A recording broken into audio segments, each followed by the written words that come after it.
नमस्कार साथियों, आप सभी का स्वागत है आपके अपने चैनल एपीडी क्लासेस में, जहां पर सभी एग्जाम तैयारी बहुत अच्छे से कराई जाती हैं। तो इसमें संपूर्ण हिंदी व्याकरण की सीरीज चल रही है, जिसमें चैप्टर वाइज सब आपको टॉपिक वाइज पढ़ाया जाएगा। उसके बाद उसका एमसीक्यूज कराया जाएगा। तो चलिए उस हिसाब से आज देखते हैं संज्ञा, परिभाषा, प्रकार और उदाहरण। संज्ञा क्या है, संज्ञा की परिभाषा क्या है? तो संज्ञा मतलब आप समझ सकते हैं नाम क्या रहेगा, बस इतना आप याद रख लीजिए। किसी भी व्यक्ति, वस्तु, स्थान, जाति, गुण या भाव के नाम को ही क्या कहेंगे? संज्ञा कहते हैं। इस संसार में जितनी भी चीजें मौजूद हैं उन सभी की पहचान के लिए कोई ना कोई नाम जरूर होता है। व्याकरण में इसी नाम को संज्ञा कहते हैं। अगर हम शॉर्ट फॉर्म में जाने या सरल शब्दों में कहें तो नाम बताने वाले सभी शब्दों को ही क्या कहा जाता है? संज्ञा। या कि आप संज्ञा बराबर ही लिख लीजिए नाम। अब नाम किसका होगा? या तो किसी व्यक्ति का होगा, या किसी वस्तु का नाम होगा, या किसी स्थान का होगा, या जाति का होगा, या गुण का होगा, या भाव का होगा। इन सभी का नाम होता है। तो नाम मतलब क्या हो गया? संज्ञा। चलिए इसका उदाहरण देखते हैं हम। व्यक्तियों का नाम कैसे होता है? जैसे राहुल हो गया, महात्मा गांधी हो गए, सचिन तेंदुलकर हो गए, प्रिया हो गई, रीता हो गई, सीता हो गई। तो क्या है? व्यक्तियों के नाम। तो कौन सी संज्ञा हो जाएगी? व्यक्तिवाचक संज्ञा हो जाएगी। अगर वस्तुओं के नाम की बात करें, किताब हो गया, पेन, पंखा, मोबाइल, कुर्सी, मेज, तो ये सब क्या है? वस्तुओं के नाम है। स्थानों के नाम, दिल्ली हो गया, मुंबई हो गया, ताजमहल, स्कूल, अस्पताल, बगीचा। अगर भाव या गुण की हम बात करें तो खुशी, बचपन, ईमानदारी, गुस्सा, बुढ़ापा, मिठास इत्यादि। तो चलिए अब संज्ञा के प्रकार देखते हैं। संज्ञा के प्रकार, तो हिंदी व्याकरण में मुख्य रूप से संज्ञा 3 प्रकार के होते हैं। अगर कभी एग्जाम में मुख्य रूप दिया हो तो 3 प्रकार की होंगे, ये आप याद रखिएगा। तो मुख्य रूप से कितने प्रकार के हैं? 3। परंतु अंग्रेजी व्याकरण के प्रभाव के कारण इसमें 2 और प्रकार जोड़ दिए जाते हैं। तो जिससे कुल मिलाकर कितने होते हैं? 5 प्रकार। तो अगर बोला जाए कुल मिलाकर कितने होंगे तो 5 प्रकार होंगे, लेकिन मुख्य रूप से तो 3 प्रकार हो जाते हैं। तो 5 प्रकार कौन कौन से हैं? पहला हो जाता है व्यक्तिवाचक संज्ञा, जातिवाचक संज्ञा, भाववाचक संज्ञा, द्रव्यवाचक संज्ञा और समूहवाचक संज्ञा। व्यक्तिवाचक संज्ञा क्या होगा? जो शब्द किसी विशेष व्यक्ति या विशेष वस्तु या विशेष स्थान का बोध कराते हैं तो क्या हो जाए? व्यक्तिवाचक संज्ञा। जातिवाचक संज्ञा क्या हो जाएगी? जो शब्द किसी पूरी जाति, वर्ग या श्रेणी का बोध कराते हैं तो जातिवाचक संज्ञा हो जाता है। ऐसे भाववाचक भाव के बारे में बताएगा। द्रव्यवाचक जो चीजें किलो, मीटर, लीटर, धातु या द्रव्य का बोध कराएं तो वो सब क्या हो जाएगा? मतलब जिसको नापा जा सके या मापा जा सके तो उसको क्या बोलेंगे हम? द्रव्यवाचक संज्ञा बोलेंगे। समूहवाचक जो समूह में या ग्रुप में समुदाय को बोध कराते हैं उन्हें क्या कहेंगे? समूहवाचक संज्ञा। अब सभी का एक एक बार डिटेल पढ़ लेते हैं। व्यक्तिवाचक संज्ञा किसे कहेंगे? जो सब किसी एक निश्चित और विशिष्ट व्यक्ति, स्थान या वस्तु के नाम को दर्शाते हैं उन्हें व्यक्तिवाचक संज्ञा कहते हैं। उदाहरण, भारत एक महान देश है। भारत एक विशेष देश का नाम है। राम ने रावण को मारा था। राम और रावण विशेष व्यक्तियों के नाम है। गंगा सबसे पवित्र नदी है, तो गंगा है एक विशेष प्रकार की नदी का नाम। या हम ऐसा मान सकते हैं कि जिसका नाम लेने पर किसी पर्टिकुलर, जैसे आप मतलब किसी का नाम ले, अगर पर्टिकुलर उसी का चित्र दिमाग में आ रहा है तो वो हो जाएगा व्यक्तिवाचक। लेकिन उस जैसे कई चीज दिखाई दे रही हैं तो वो हो जाएगा जातिवाचक। जैसे हम बोले मानव, मनुष्य, आदमी, तो कोई पर्टिकुलर चेहरा नहीं आएगा। लेकिन अगर हम बोले महात्मा गांधी तो महात्मा गांधी जी हमारे दिमाग में तुरंत हिट हो जाएगा, तो क्या हो जाएगा? व्यक्तिवाचक हो जाएगा। जैसे नदियां बोले तो हमारे दिमाग में कोई भी नदी आ सकती है, कहीं की भी आ सकती है। लेकिन अगर हम बोले गंगा नदी तो बस आपको वही गंगा नदी प्रयागराज में दिखेगी, या उत्तराखंड में दिखेगी, या कानपुर में दिखेगी, जहाँ के आप हैं या जहां आप गए गंगा नदी तो वो नदी दिखेगी। तो इसलिए ये होता है व्यक्तिवाचक संज्ञा। जैसे अगर हम राम बोले तो पर्टिकुलर राम भगवान दिखते हैं, तो इसलिए क्या हो जाएगा? व्यक्तिवाचक संज्ञा हो जाएगा। चलिए नेक्स्ट पॉइंट देखते हैं हम, जातिवाचक। अच्छा, उसी से आपका जातिवाचक भी क्लियर हो गया है, जहाँ पे पर्टिकुलर जाति के बारे में वो, जैसे मनुष्य, भाई मनुष्य हो गया, मनुष्य में मनुष्य कई मनुष्य हैं, लेकिन हम बोलेंगे गांधी जी, तो गांधी जी क्या हो गए? व्यक्तिवाचक हो गए। ऐसे घोड़ा बहुत है तो घोड़े बहुत है तो क्या हो जाएगा? कई घोड़े। लेकिन अगर बोल देंगे चेतक, तो राणा प्रताप जी का हो जाएगा। चलिए, तो आई थिंक ये भी क्लियर हो गया है।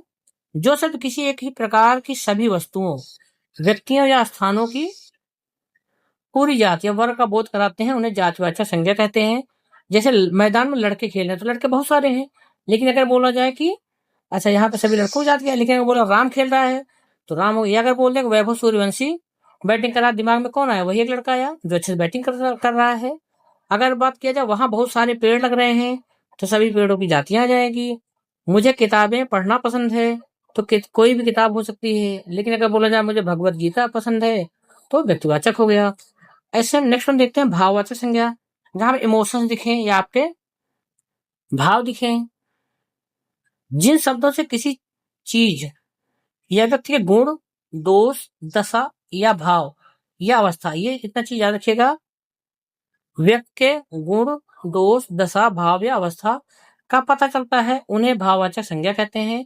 इन्हें हम छू नहीं सकते, केवल महसूस कर सकते हैं। जैसे रमेश एक बहुत ईमानदार व्यक्ति है, तो ईमानदार क्या है? ना तो आप टच कर सकते हैं ना देख सकते हैं, तो ईमानदारी क्या है? गुण और भाव दिखा रहा है। मुझे बहुत खुशी हुई, तो खुशी क्या है? मन का भाव है। बुढ़ापा जीवन की एक अवस्था है, तो बुढ़ापा क्या है? एक भाववाचक संज्ञा है। नेक्स्ट वन है द्रव्यवाचक संज्ञा। द्रव्यवाचक संज्ञा का मैंने आपको बताया था पहले भी कि जिसको हम माप सकते हैं, चाहे केजी में, किलोग्राम में, मीटर में, लीटर में, सेकंड में, जिससे भी माप सकते हैं, चाहे वो ठोस हो, द्रव हो, गैस हो, तो वो सब क्या आ जाता है? द्रव्यवाचक संज्ञा में आता है। जैसे ठोस, तरल, धातु, अधातु या पदार्थ का बोध होता है, जिससे नई वस्तुएं बनाई जा सकती हैं, जिन्हें मापा या तोला जा सकता है। कभी जब में आप देखिए मापा या तोला जा सकता है कि नहीं, उन्हें द्रव्यवाचक संज्ञा कहते हैं। जैसे आजकल सोना बहुत महंगा, सोना क्या है? धातु है। धातु को हम द्रव्य बोलते हैं, तो द्रव्यवाचक संज्ञा हो गया। मुझे एक गिलास ठंडा पानी चाहिए, पानी क्या है? द्रव्य या तरल है, तो ये भी क्या हो जाएगा? अब इसको लीटर में भी माप सकते हैं, लीटर में मापते हैं, तो ये भी क्या हो गया? किसान खेत में गेहूं उगा रहा है, तो गेहूं क्या है? किलो में बिकेगा, कुंटल में बिकेगा, तो ये भी क्या हो जाएगा? द्रव्यवाचक संज्ञा हो जाएगा। चलिए देखते हैं नेक्स्ट वन, समूहवाचक संज्ञा। समूहवाचक क्या है? जिन शब्दों से किसी व्यक्ति, वस्तु या जीव के पूरे समूह या समुदाय का बोध होता है, उन्हें समूहवाचक संज्ञा कहते हैं। मतलब जैसे कि आंख बंद करके बोलिए भारतीय सेना, तो सेना में आपको कोई एक व्यक्ति दिखेगा नहीं, तो इसमें काफी लोग एक साथ दिखेंगे, कोई बंदूक चलाते हुए, कोई दौड़ते हुए, कोई युद्ध करते हुए, तो एक समूह का बोध हो रहा है। या बोलिए उस कक्षा में, तो किस कक्षा में? तो कक्षा जैसे आएगा उसमें एक पर्टिकुलर क्लास दिखेगी, उसमें कई बच्चे दिखेंगे, टीचर दिखेंगे, तो इसमें भी समूह दिख रहा है। भीड़ की बात करेंगे कि वहां बहुत भीड़ थी, तो भीड़ में भी आपको ऑलरेडी कई लोग दिखे। मतलब भीड़ कहते ही आपके माइंड में कभी अकेला एक आदमी नहीं आएगा, तो जब भीड़ रहेगी तो वो भी क्या हो गया? आपका समूहवाचक संज्ञा हो गया। चाबी की गुच्छा बोलेंगे, चाबियों का समूह बोल देंगे, तो चाबी क्या है? चाबी कई चाबी हो जाएंगे, तो उसको क्या बोलेंगे? समूहवाचक संज्ञा। चलिए अब उसका प्रयोग देखते हैं, पहचान का तरीका देखते हैं। आई थिंक ये टॉपिक क्लियर ही हो गया है, फिर भी देखते हैं एक बार। दिल्ली भारत की राजधानी है, तो संज्ञा शब्द क्या है? दिल्ली है और भारत है, तो दिल्ली और भारत एक ही है, इसलिए क्या हो गया? व्यक्तिवाचक संज्ञा हो गया। गाय हरी घास खाती है, तो गाय और घास क्या है? जातिवाचक, क्योंकि गाय भी बहुत होती हैं और घास भी बहुत प्रकार की होती हैं, तो क्या हो गया? एक जातियां हो गई है। हमें दूसरों के साथ भलाई करनी चाहिए, तो भलाई क्या हो जाएगा? इसमें भाववाचक संज्ञा हो जाएगा। बाजार से 2 लीटर दूध, तो जो इसमें मापा जा रहा है, तो किसको मापा जा रहा है? दूध को, तो क्या है? द्रव्यवाचक संज्ञा है। अब इसके ये 5 MCQs दिए गए हैं, इसको करते हैं साथ में।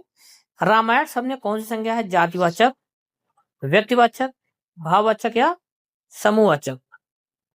तो सिर्फ रामायण की बात होगी तो रामायण व्यक्तिवाचक होगा, लेकिन अगर सिर्फ पुस्तक की बात होगी तो पुस्तक जातिवाचक हो जाएगा। तो यहाँ रामायण की बात हो रही है तो इसका ऑप्शन बा वाला सही होगा। निम्नलिखित में से भाववाचक संज्ञा का उदाहरण कौन सा है? भाववाचक सुंदर, नदी, नदी तो कई है, तो ये कौन सा हो जाएगा? जातिवाचक हो जाएगा। बुढ़ापा, सोना, सोना क्या है? द्रव्यवाचक है। बुढ़ापा क्या है? जी हाँ, ये है भाववाचक संज्ञा है। सुंदर क्या है? ये विशेषण है। चलिए नेक्स्ट वन देखते हैं। कक्षा और सेना शब्द के किस भेद के अंतर्गत आते हैं? कक्षा बोलेंगे तो कई लोग आएंगे, पीछे पढ़ाएंगे हम आप। सेना की बात करें तभी कई लोग दिखेंगे, तो इसका ऑप्शन मतलब समूह में दिख रहे हैं कई लोग, मतलब समूह, तो ऑप्शन आ या ए सही हो जाएगा। समूहवाचक द्रव्यवाचक है नहीं, जातिवाचक नहीं होगा, व्यक्तिवाचक भी नहीं होगा। नेक्स्ट वन है लोहा और तेल शब्द किस संज्ञा का उदाहरण? तो लोहा कैसे खरीदते हैं आप? चाहे सरिया लाना हो, चाहे लोहे का सामान लाना हो, तो मोस्टली केजी मिलता है, तो इसलिए, और तेल भी लीटर में या किलो मिलता है, तो ये मापा जा रहा है या तौला जा रहा है, तो ये क्या हो जाएगा? द्रव्यवाचक संज्ञा। नदी शब्द संज्ञा का कौन सा प्रकार है? व्यक्तिवाचक, जातिवाचक, समूहवाचक या भाववाचक? तो नदी व्यक्ति नहीं होगा, नदी का जातिवाचक हो जाएगा। लेकिन अगर हम बात करें गंगा, यमुना, नील नदी, ब्रह्मपुत्र नदी, तो ये सब क्या है? व्यक्तिवाचक हो जाएंगी। तो नदी क्या हो जाएगा? जातिवाचक हो जाएगा। तो ये था महत्वपूर्ण टॉपिक संज्ञा का। नेक्स्ट पार्ट आएगा सर्वनाम का। तो पहले थ्योरेटिकल क्लास पढ़ाएंगे, उसके बाद उससे रिलेटेड 20 या 50 क्वेश्चन जो भी आप कहेंगे उस हिसाब से लेके आएंगे। इसको एक बार अच्छे ध्यान से देखना है, पढ़ना है। अगर कहीं कोई कंफ्यूजन है, कोई डाउट है या कोई हमारे सुझाव है, तो आपका स्वागत है, आप कमेंट बॉक्स में लिख सकते हैं। हमारे लिए जो सुझाव हो या जो टॉपिक हो, जिस टॉपिक में हमें अगला वीडियो लाना है, आप उसको कमेंट बॉक्स कर दीजिए। मिलते हैं नेक्स्ट वीडियो में, तब तक अपना और अपना ख्याल रखिएगा। Thank you.